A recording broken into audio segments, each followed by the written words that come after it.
Hello, welcome to episode 96 of the On the Line Tennis Podcast. Today I'm joined by John Silk to talk about the French Open final between Iga Swiatek and Karolina Muchova. John, how are you feeling after that crazy affair?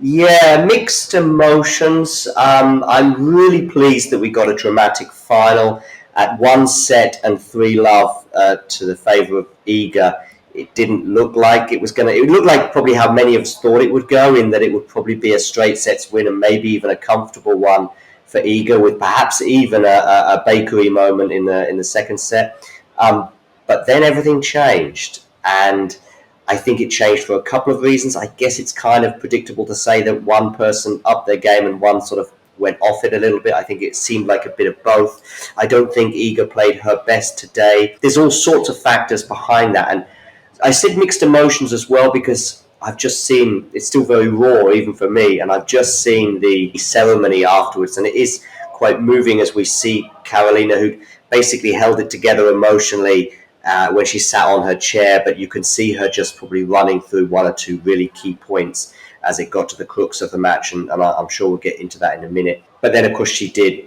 the tears started rolling down her faces. And I love that tweet, by the way, that I've just retweeted, I think, from you, Jack, about, she wasn't, she was runner-up today, but then she looked at her team and that she remembered that she was a winner too, in a way. It was properly loaded with emotion, wasn't it, and drama. It was one of the best finals we've seen for a while. In fact, every final actually we've seen quite recently, we've been quite fortunate that they've all been pretty dramatic. But I did find I really thought Iga could have lost this one. The way it went, it was properly precarious for a while, and the way Karolina kind of came through the draw, and obviously she's dealt with injuries and stuff. It's all very, very raw and emotional. Let's dive into a few of the stats before we peel back the layers a little bit, John, because I'm definitely interested for your takes here. But yeah, first woman to defend her title here since Henin, since 06. Iga obviously wins her third here, 14th title overall, fourth Grand Slam overall, first big title of the year for her as well, in a season that hadn't been her best. First time she's been pushed to a third set in a slam final, and not quite a stat, I guess, more of a take, but first time she's won ugly, I would say, in a final full stop. That was probably one of the grittiest performances I've seen from Iga Swiatek in a final match of her career.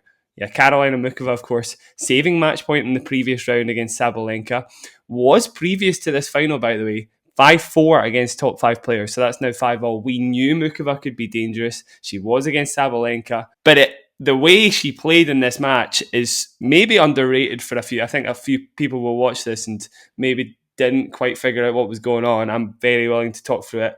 Iga definitely played a lower than average match, but Muchova is, there are a lot of credit's got to go to her, for sure. As Iga said after the match, immediately, I was really struggling with your variety on court. I mean, to say that on court in Philippe Chatrier straight afterwards, I think that's an understatement that she was struggling with Muchova's variety. But honestly, it was great. John, first thing, how did you feel about the comparison between Muchova and Barty? Do you think there's... Yeah, I've heard that. In fact, I heard it from Nick during our live commentary today, and it was the sort of, because I sort of started asking the question, and I said the only person I could think of was Barty, but I still thought that Barty relied a bit more on the slice and is a better a slice. I mean, he's probably the best slicer of all time, arguably, or certainly in recent memory.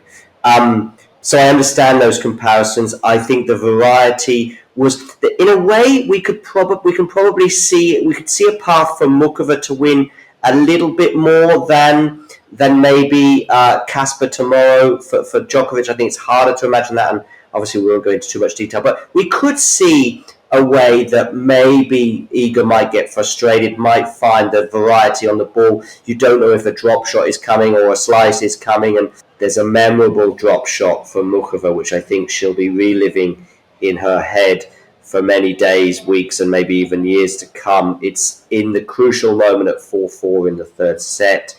I hope I'm not getting carried away myself, but I do think it's important to highlight this because 4-4 it was. No, 4-3, sorry. She's leading 4-3, so she's up with a second time. She's up with a break in that third set, which, bearing in mind, it was just a couple of minutes ago I said that she was down a set and 3-love.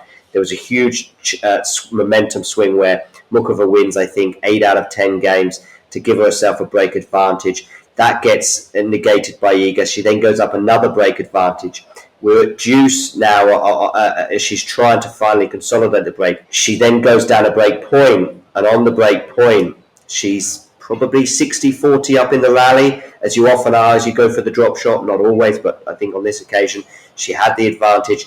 She had the chance to go big on the forehand, and she went for the drop shot. Now, the drop shot not only, didn't succeed, it barely made the net, and Iga breaks. And I said, by the way, just as that point began, I said to Nick, whoever wins this point wins the match, because Iga's got out of jail once, you're now giving her the keys to the prison, if you like, and she's not going to return, and she's not going to let this go, if you like. And unfortunately for Karolina, that's exactly how it panned out.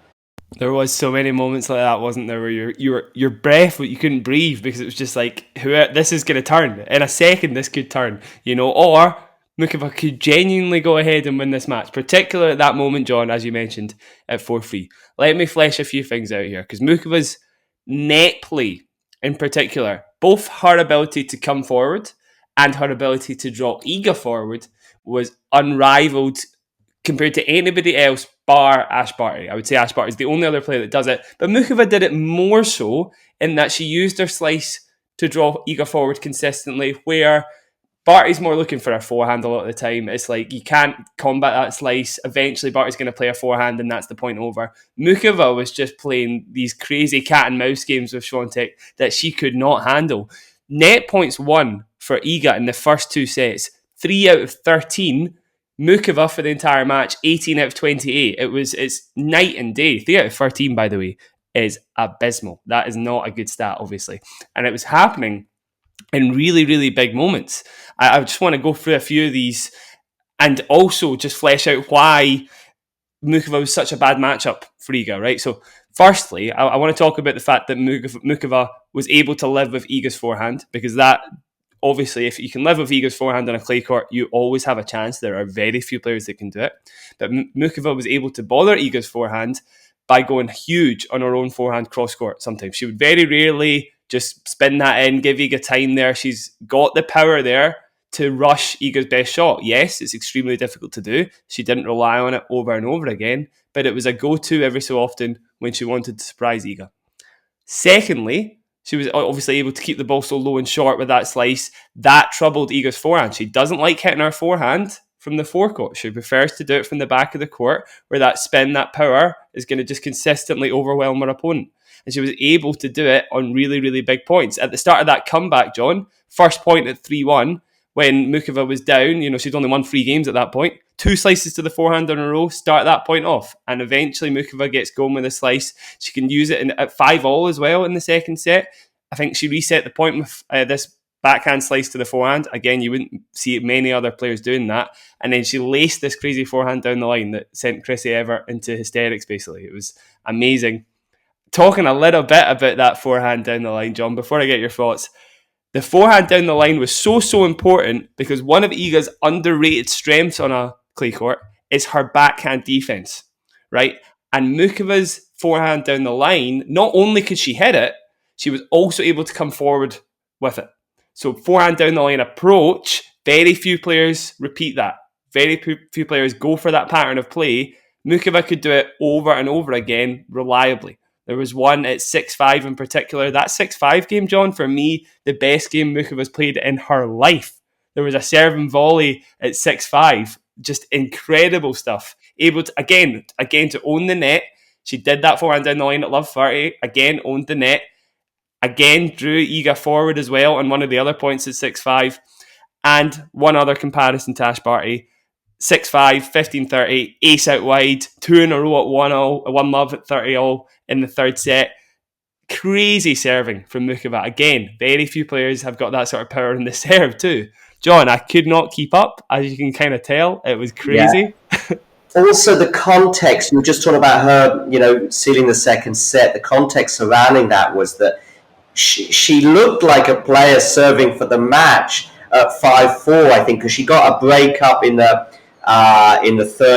second set. She could Iga broke her back for 5-all, and I thought, well, that's Iga's probably going to do something a bit like she did in New York last year and win this on a tie break.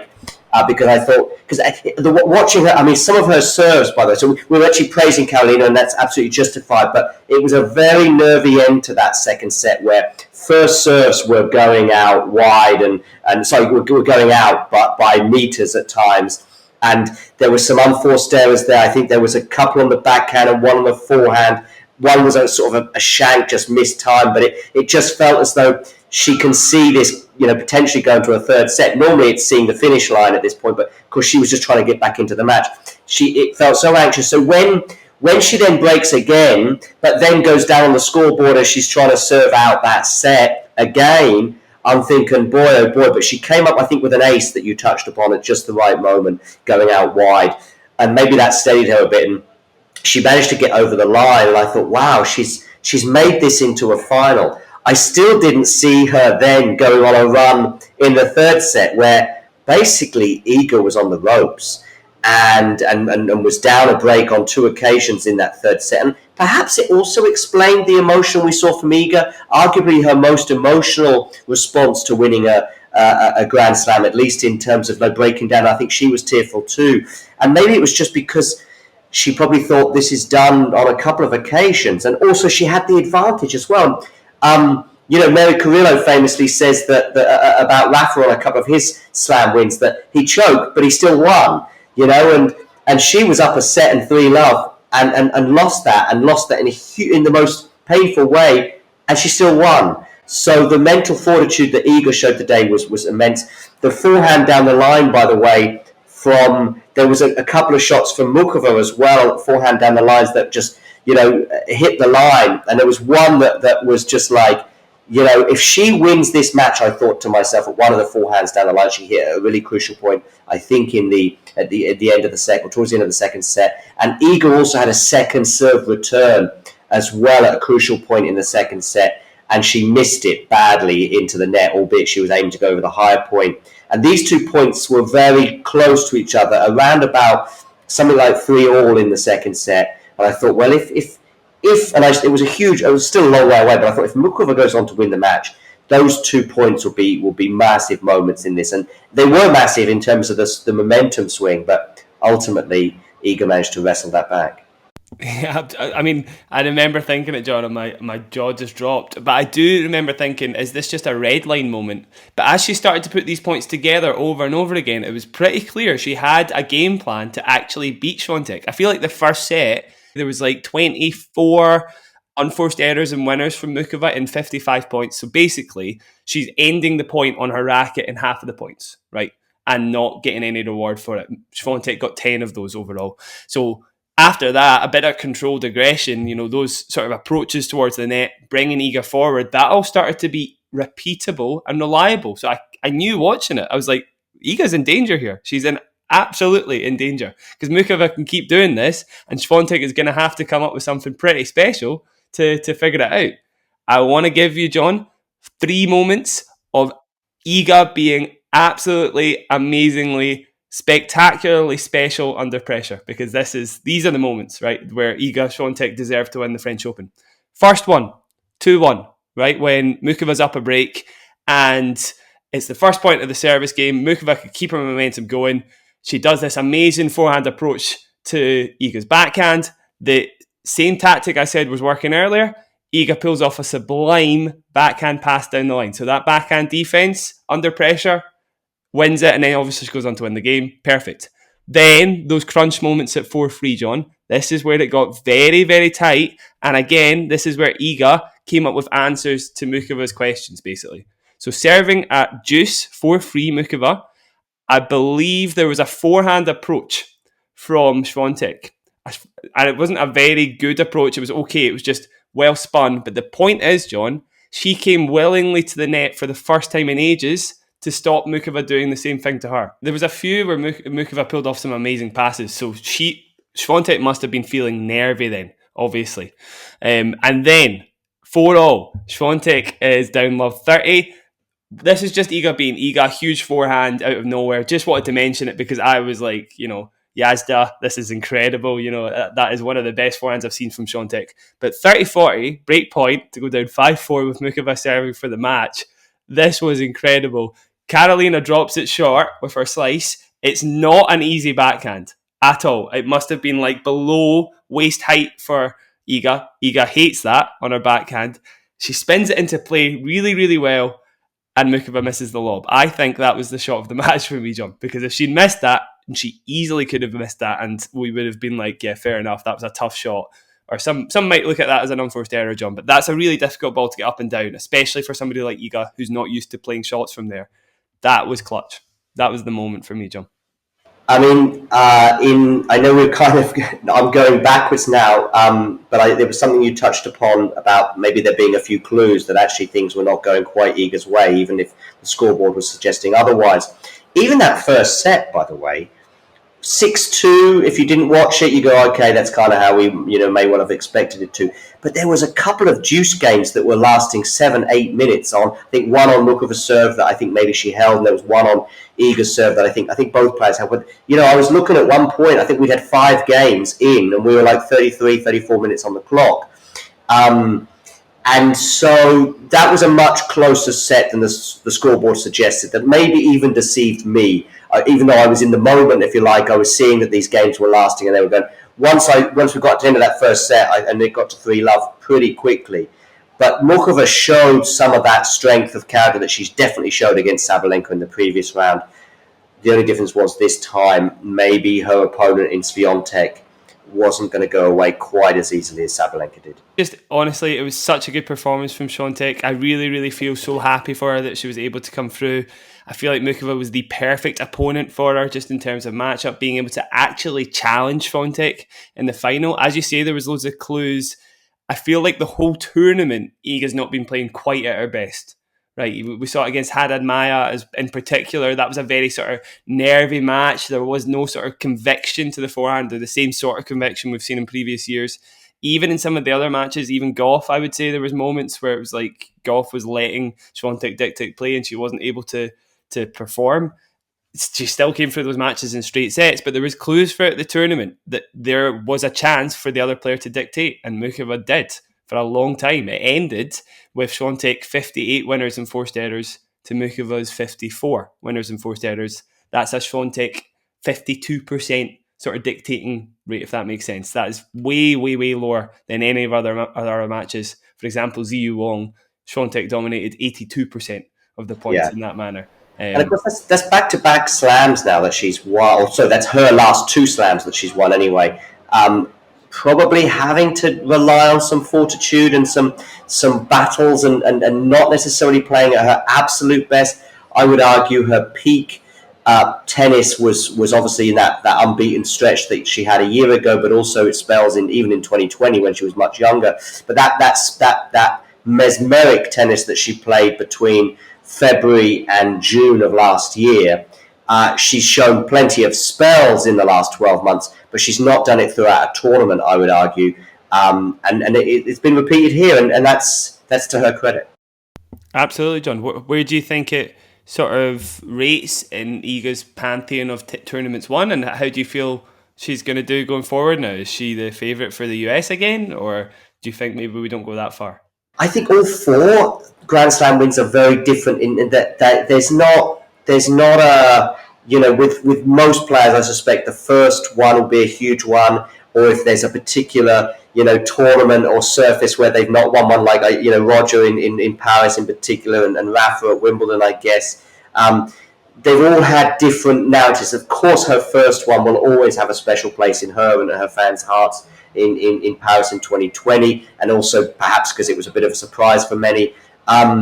Then, of course, the one in New York I touched on, very different, but her, probably the question, if she didn't win that one in New York, especially getting to the final, people would be going, is she a one-trick pony? Is it she just going to be someone who dominates on clay, maybe gets a hard court title here and there, but she put that to bed then.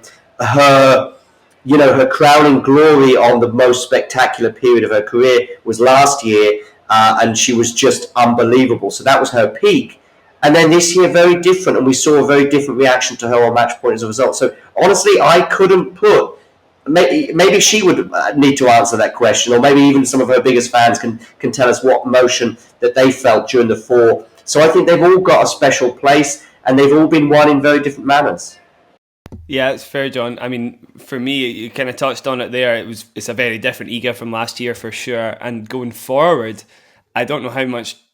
I guess it gives her more confidence that she can win when she's not playing her best tennis, and that actually can't be underrated. I do feel like a lot of Iga's game comes down to how confident she's feeling, right? Because when she's playing her best tennis, she's unplayable on a clay court, right? Oh, yeah. But she has been playable, and it's been because she's just had a little bit of an air of nerves about her.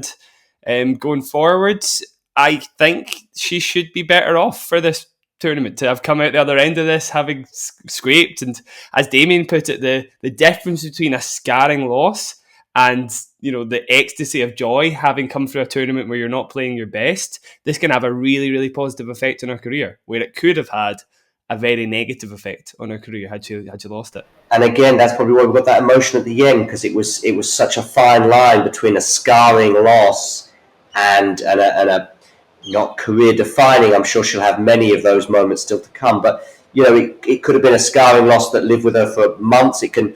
These kind of things we saw with Medvedev on the men's side last year, just how bruising that defeat was for him in Australia, and how well he's done to turn it around this year. But he had a year in the doldrums, if you like. We've seen it perhaps with Tsitsipas since he was 2-0 up against Novak, and we've seen it as well with other players. I mean, I go back a bit further than you, Jack, and I remember Jana Novotná, up a set and up a break, a double break, I should say. Sorry, on Graf, I think it was in '93.